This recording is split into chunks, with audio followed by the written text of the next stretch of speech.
Hello. Today, let's see how to update our portfolio for the Sooprs account. On the homepage, go to the drop-down arrow on the top right corner and select the Settings option.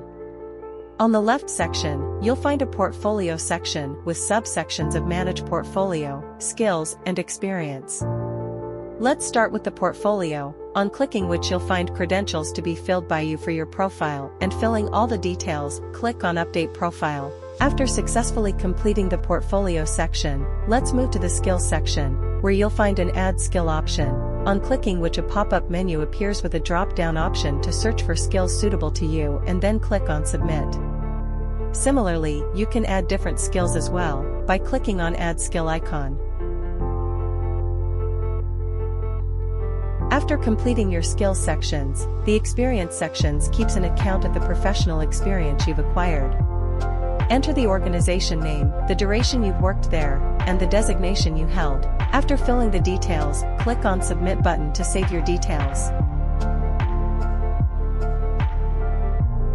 All these details will be open for view for other users by clicking on View Profile button. Showing your bio, contact info, portfolio, services, skills, and reviews given to you.